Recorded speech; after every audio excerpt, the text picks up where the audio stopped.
অন্তর্বর্তীকালীন সরকার গঠিত হয়েছে বেশ অনেকদিন হয়ে গিয়েছে।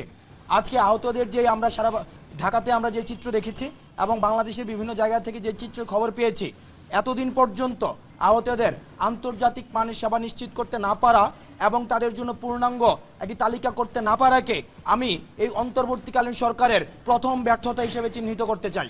কারণ এই অন্তর্বর্তীকালীন সরকারের উচিত ছিল শুরুতেই এসে যারা আহত হয়েছে এবং শহীদ হয়েছে তাদের জন্য আমাদের যেটাকে আমরা বলি ওয়ান স্পট যে সলিউশন, অনশট যে সলিউশন, এই ওয়ানশট সলিউশন নিশ্চিত করা। কিন্তু আমরা সেই জায়গায় দেখেছি আজকের এই দিনে দাঁড়িয়েও আমরা পূর্ণাঙ্গ আহতদের কোনো লিস্ট পাইনি, পূর্ণাঙ্গ যারা শহীদ হয়েছে তাদের লিস্ট পাইনি। আমরা ছাত্রদের জায়গা থেকে আমরা অক্লান্ত পরিশ্রম করে যাচ্ছি, কিন্তু একটা বিষয় মনে করে দিতে চাই, আমাদের কিন্তু কোনো অথরিটি নেই। এই যে আপনারা যে দেখছেন ট্রাফিক পুলিশ নিয়ন্ত্রণ করছে শিক্ষার্থীরা, বা আমরা বিভিন্ন হসপিটালে ছুটে যাচ্ছি, বিভিন্ন ধরনের আইন শৃঙ্খলা পরিস্থিতিকে স্বাভাবিক করার চেষ্টা করছি, এটি কিন্তু পুরোটি হচ্ছে স্বেচ্ছাসেবীমূলক একটি কাজ। এখানে কোনো ধরনের আমাদের পলিটিক্যাল অথরিটি নেই, আমাদের আইনগত কোনো অথরিটি নেই। সেই জায়গা থেকে এই গভর্নমেন্টের কাজকে ত্বরান্বিত করার জন্য আমরা আমাদের জায়গা থেকে চেষ্টা করছি। কিন্তু এই অন্তর্বর্তীকালীন সরকারের যারা দায়িত্বপ্রাপ্ত রয়েছেন তাদের উচিত ছিল যত দ্রুত সম্ভব আহতদের পাশে দাঁড়ানোর ভিজিবল পদক্ষেপ নেওয়া, কিন্তু আমরা ভিজিবল কোনো পদক্ষেপ দেখিনি, যে কারণে আমরা অন্তর্বর্তীকালীন সরকারের স্বাস্থ্য বিভাগের আমরা নিন্দা জানাচ্ছি। আরেকটি বিষয়, সম্পূরক একটি বিষয়, সেটি হচ্ছে আমাদের এই যে সমন্বয়ক এবং সহসমন্বয়ক নিয়ে বিভিন্ন ধরনের আলাপ আলোচনা হচ্ছে বিভিন্ন জায়গায়। আমরা স্পষ্ট করে বলতে চাই, আপনারা যারা গণমাধ্যম কর্মী রয়েছেন ঢাকা কেন্দ্রিক আমাদের বিভিন্ন যারা সমন্বয়ক এবং সহসমন্বয়ক রয়েছেন, আপনারা দেখতে পাচ্ছেন তাদের কি সারাদিন কি অক্লান্ত পরিশ্রম করছে।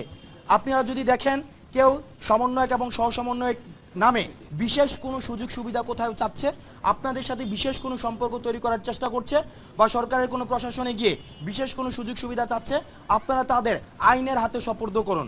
কারণ আমাদের কোনো এজেন্সি নেই, লেজিটিমেসি নেই যে আমরা কোনো বিশেষ সুযোগ সুবিধা আমরা দাবি করব। এবং পরিশেষে আমরা অন্তর্বর্তীকালীন সরকারকে আমরা বলতে চাই, আপনারা আজকে অন্তর্বর্তীকালীন সরকার হয়েছেন এই আহত যারা হয়েছে, শহীদ যারা হয়েছে তাদের বিনিময়ে।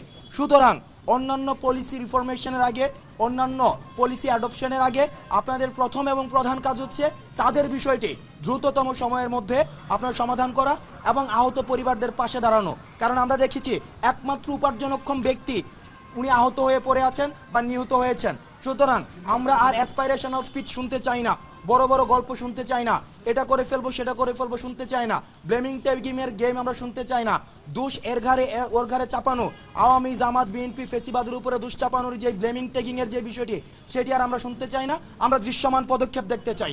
আমরা দেখতে চাই আগামী 24 ঘন্টার মধ্যে স্বাস্থ্য মন্ত্রণালয় কী ধরনের পদক্ষেপ নেয়, এবং গণমাধ্যম কর্মী যারা রয়েছেন, আপনারা স্বাস্থ্য মন্ত্রণালয়ের দায়িত্ব যারা রয়েছেন, তাদেরকে 24 ঘন্টার মধ্যে তাদের দৃশ্যমান পদক্ষেপ সম্পর্কে আপনারা তাদেরকে প্রশ্ন করুন, এবং জনগণের প্রশ্ন তাদের কাছে তাদেরকে করে তাদেরকে জবাবদিহিতার আওতায় নিয়ে আসুন।